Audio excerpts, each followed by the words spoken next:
el reclutamiento y los paradigmas que impiden su evolución. ¿Hasta dónde realmente entendemos el objetivo de reclutar y seleccionar?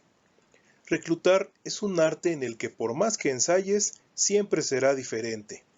Yo he realizado esta interesante actividad por muchos años y siempre me he preguntado por qué todos insisten en hacerlo siempre de la misma forma.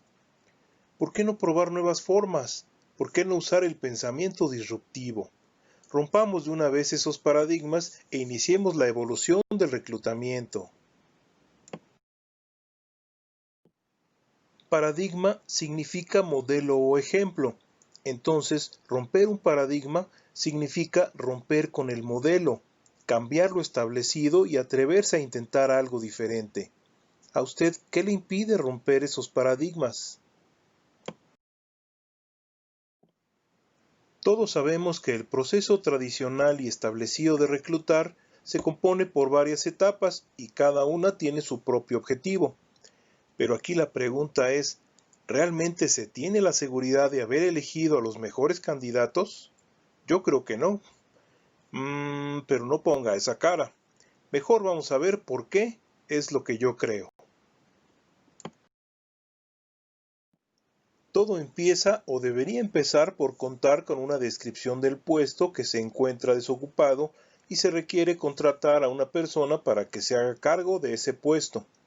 Pero hay algo muy importante que debemos tener en cuenta, pues en gran medida eso determinará qué clase de candidatos se interesarán por ocupar ese puesto. Y me refiero a que la mayoría de los reclutadores le dan más importancia a buscar un perfil que cumpla al 100% con todos los requisitos, haciendo un proceso más complicado. Pero ¿por qué no empezar a pensar diferente?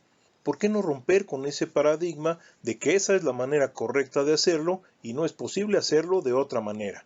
Por ejemplo, ¿qué pasa si en lugar de concentrarnos en el perfil, nos concentramos en entender perfectamente la misión del puesto y buscamos personas con talento y habilidades con las que podrán realizar el trabajo y cumplir con la misión? Imagino que en este momento ya está pensando en varias razones por las que esto parece una idea loca, pero le aseguro que no lo es, por el contrario, tiene mucha lógica. Simplemente porque los conocimientos se adquieren con la capacitación, las habilidades y experiencia se adquieren con la práctica, pero con el talento se nace, y eso es lo que realmente le da valor a un candidato.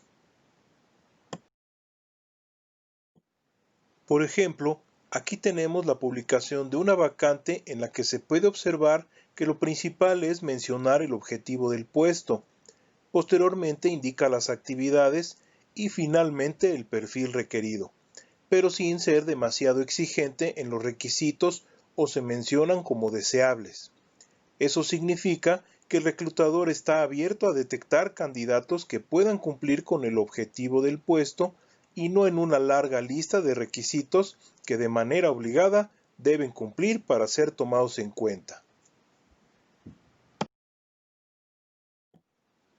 Mientras que en este ejemplo se puede observar que lo más importante es indicar que se deben cumplir muchos requisitos del perfil y hasta el final indica la misión del puesto.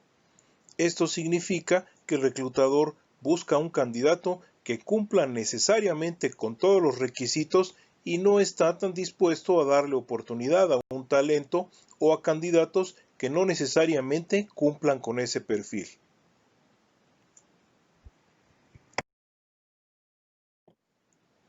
Muy bien, ahora hablemos un poco del currículum. Todos lo conocemos como un documento que describe la historia laboral de una persona resumida en unas cuantas palabras. Pero tampoco es difícil pensar que esas palabras pueden ser mentiras o verdades a conveniencia. Y la verdad, pues eso solamente lo sabe quien las escribe. Pero lo más curioso es que aún así seguimos creyendo que leer el currículum debe ser lo primero para conocer a una persona y peor aún, seguir pensando que con eso sabemos si es el candidato ideal o no. Para que de todos modos dudemos de si dice la verdad o no y pongamos en práctica todos nuestros recursos para descubrir si está mintiendo o no.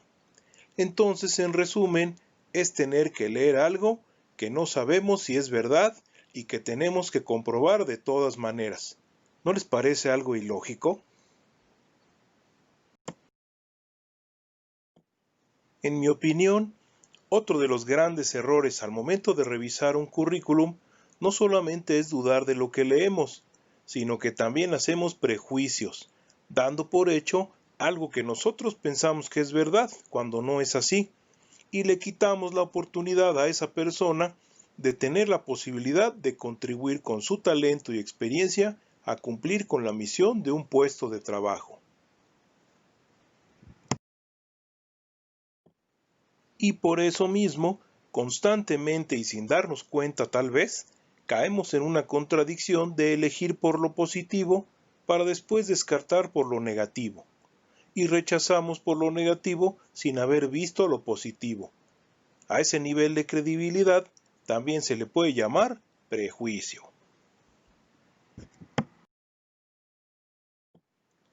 Entonces, como podemos ver en la comparación, la empresa gana más confiando en un talento y no tanto por lo que diga el currículum, tratando de encontrar al candidato perfecto con el que tendrá que hacer varios intentos antes de encontrarlo, y eso si lo encuentra. Cambiemos de visión, hagamos las cosas más fáciles, empiecen a hacer cosas diferentes, empiecen a transformar.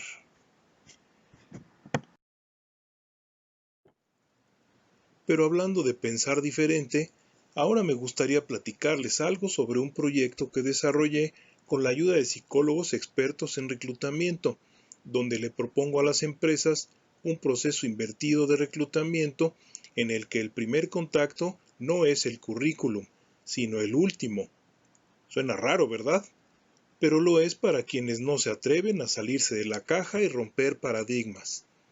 Es un concepto muy interesante, donde las empresas no publican sus vacantes y los candidatos tampoco capturan su currículum. Sigue sonando raro, ¿verdad? Pero de eso se trata, de intentar algo diferente. Yo ya lo hice y me resultó. Por eso los invito a pensar diferente.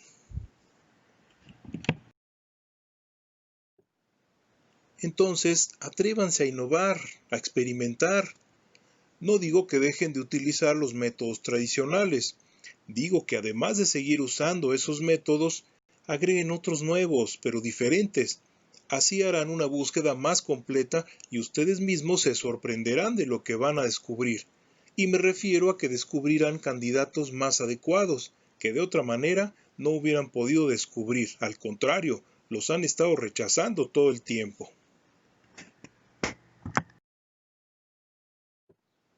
Bueno, ahora vamos a platicar de un tema que me parece muy delicado y que no ayuda mucho a encontrar a los candidatos más adecuados.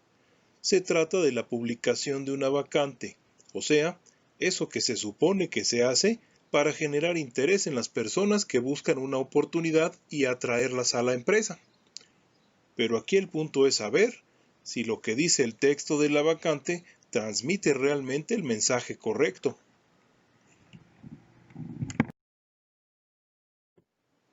Y me refiero a los mensajes positivos o negativos que el reclutador transmite, tal vez sin darse cuenta, o al menos eso quisiera pensar yo.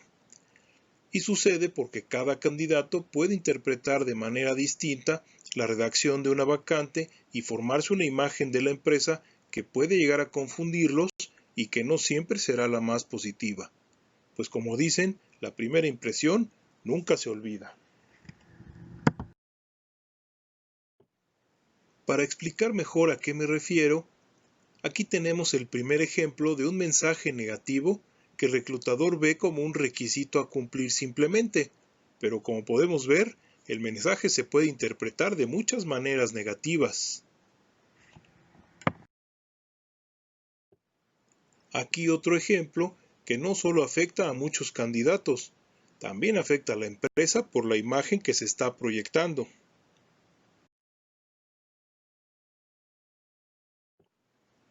Y otro ejemplo más que también daña mucho la imagen de la empresa.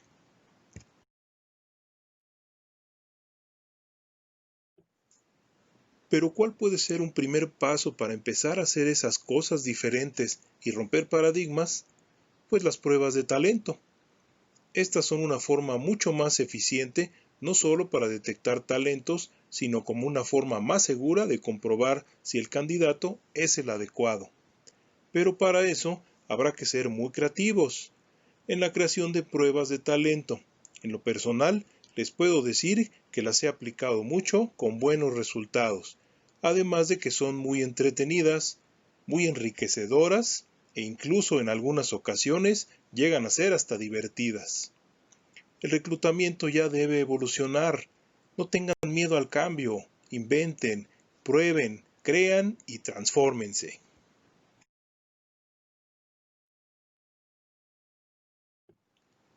Gracias. Soy Ricardo Pérez y me gusta ayudar. Hasta pronto.